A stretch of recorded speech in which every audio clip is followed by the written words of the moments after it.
তিনটি পাপ করলে তাড়াতাড়ি মারা যাবেন, আপনার হায়াত কমে যাবে, হায়াতে কোনো বরকত থাকবে না। হায়াত মৌত সবকিছু আল্লাহর হাতে, কিন্তু কিছু কিছু কাজ এমন আছে যেই কাজের মাধ্যমে আপনার হায়াতে আল্লাহ তাআলা বরকত দান করেন, আর কিছু কিছু গুনাহ এমন আছে যেই গুনাহের মাধ্যমে আল্লাহ তাআলা আপনার হায়াতটাকে সংকুচিত করে দেন। আল্লাহ তাআলা আপনার হায়াতের ভিতরে কোনো বরকত দেন না। দেখবেন কিছু মানুষ বাঁচে 100 বছর কিন্তু তেমন কোনো কাজ করতে পারে না, আবার কিছু মানুষ বাঁচে 50 বছর কিন্তু এই 50 বছরে সে এমন এমন কাজ করে রাখে, দুনিয়াবি দিনই এমন কাজ করে যে মানুষ তাকে স্মরণ করে এবং সে দিনের অনেক খেদমত করে।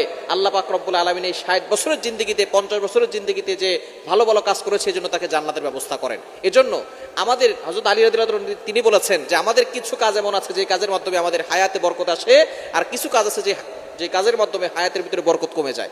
তো এমন কিছু গুনাহ আছে যেই তিনটি গুনাহ নবীজি সাল্লাল্লাহু আলাইহি ওয়াসাল্লাম জানিয়ে দিয়েছেন, এটা হচ্ছে কবিরা গুনাহের বড় গুনাহ। সব গুনাই, কিছু গুনাহ আছে বড় গুনাহ, কিছু গুনাহ আছে সগীরা গুনাহ, ছোট গুনাহ।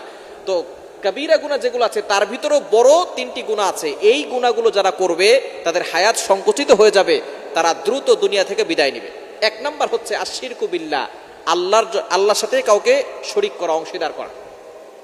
আল্লাহ সব গুনাহ ক্ষমা করেন কিন্তু শিরিককারীকে আল্লাহ ক্ষমা করেন। আল্লাহ নিজে বলে দিয়েছেন, কোরআন খুলেন 5 নম্বর পারার 5 নম্বর পৃষ্ঠার 4-5 নম্বর লাইন, সূরা নিসার 48 নম্বর আয়াতে রব্বুল আলামিন বলেন, ইন্নাল্লাহা লা ইয়াগফিরু আন ইউশরাকা বিহি ওয়া ইয়াগফিরু মা দুনা যালিকা লিমান ইয়াশা। আল্লাহ পাক রব্বুল আলামিন সব গুনাহ ক্ষমা করেন, কিন্তু যারা শিরিক করে তাদের গুনাহ আল্লাহ কখনো ক্ষমা করেন না। এজন্য এক নাম্বার সবচেয়ে বড় গুনাহ হচ্ছে শিরিক করা। ক্যান্সারের অ্যানসার আছে কিন্তু শিরিকের কোনো অ্যানসার নাই। ক্যান্সারের অ্যানসার আছে, শিরিকের কোনো অ্যানসার নাই। সবচেয়ে বড় পাপ এই শিরিক। এই শিরিক থেকে আমাদেরকে দূরে সরে আসতে হবে। শিরিক হলো সবচেয়ে বড় পাপ, সকল পাপের বাপ। এজন্য শিরিক কখনো করা যাবে না। এক নাম্বার, যারা শিরিক করবে তাদের দুনিয়াও ধ্বংস হবে, আখিরাতও ধ্বংস হবে এবং তাদের হায়াত সংকুচিত হয়ে যাবে।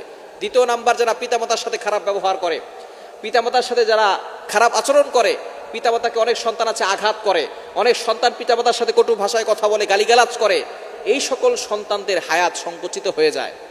দুনিয়ার ভিতরে কিছু শাস্তি আছে আল্লাহ তাআলা দ্রুত দেন, তার ভিতরে এক নম্বর শাস্তি হচ্ছে পিতামাতার অবাধ্য যারা হয়, পিতামাতার সাথে খারাপ ব্যবহার করে, তাদের সন্তান যখন দুনিয়াতে আসে তারাও ওই পিতামাতার সাথে খারাপ ব্যবহার করে। আল্লাহ তাআলা দুনিয়া থেকেই তাদের শাস্তি শুরু করেন এবং দ্রুত শুরু করেন। এজন্য পিতামাতার অবাধ্য হওয়া যাবে না। আল্লাহ তাআলা যেখানেই পিতামাতার কথা বলেছেন সেখানেই ব্যাখ্যা করেছেন। নামাজের কথা বলেছেন আল্লাহ তাআলা, ওয়াকিমুস সালাহ, এস্টাবলিশ প্রেয়ার, নামাজ কায়েম করো, আতুজ যাকাত, যাকাত দাও। কিন্তু পিতামাতার কথা আল্লাহ তাআলা যেখানেই বলেছেন সেখানে অনেক লম্বা আয়াত দিয়েছেন, লম্বা ব্যাখ্যা করেছেন। কোরআন খুলেন, আল্লাহ তাআলা নিজে বলে দিয়েছেন 15 নম্বর পারা 3 নম্বর পৃষ্ঠার 6, 7, 8, 9 নম্বর লাইনগুলোতে, সূরা বনী ইসরাঈলের 23-24 নম্বর আয়াতগুলোতে রব্বুল আলামিন বলেন, ওয়াকাদা রাব্বুকা আল্লা তা'বুদু ইল্লা ইয়্যাহু ওয়া বিল ওয়ালিদাইনি ইহসানা। এক নাম্বার আল্লাহ অর্ডার করে দিয়েছেন আমি আল্লাহর ইবাদত করতে হবে, আল্লাহ ছাড়া কারো ইবাদত করা যাবে না। ওয়া বিল ওয়ালিদাইনি ইহসানা। দ্বিতীয় নাম্বার হচ্ছে good dealings with parents, good behaviour with parents, পিতামাতার সাথে ভালো ব্যবহার করতে হবে। দ্বিতীয় নাম্বার, এরপর আল্লাহ তাআলা অনেক ব্যাখ্যা করেছেন, ইম্মা ইয়াবলুগান্না ইনদাকাল কিবার আহাদুহুমা আও কিলাহুমা ফালা তাকুল লাহুমা উফফি ওয়ালা তানহারহুমা ওয়া কুল লাহুমা কাওলান কারীমা। পিতামাতার সাথে উফ শব্দটি বলা যাবে না। তোমার কোনো ব্যবহারে পিতামাতা যাতে করে উফ শব্দটি না বলে, এবং পিতামাতাকে ধমক দেওয়া যাবে না, তাদের সাথে সুন্দর ব্যবহার করতে হবে। এবং তাদের জন্য আল্লাহ তাআলা দোয়াও শিক্ষা দিয়েছেন, রব্বির হামহুমা কামা রব্বায়ানি সগীরা, এই দোয়া পড়তে হবে। সুতরাং পিতামাতার সাথে যারা অবাধ্য হয়, খারাপ ব্যবহার করে, তাদের জীবনটা সংকুচিত হয়ে যায়। 3 নাম্বার, যারা মিথ্যা সাক্ষ্য দেয়, মিথ্যা সাক্ষ্য দেওয়ার কারণে একজন নিরপরাধ মানুষকে জেলখানায় ঢুকিয়ে দিলেন, তার ফাঁসি হয়ে গেল।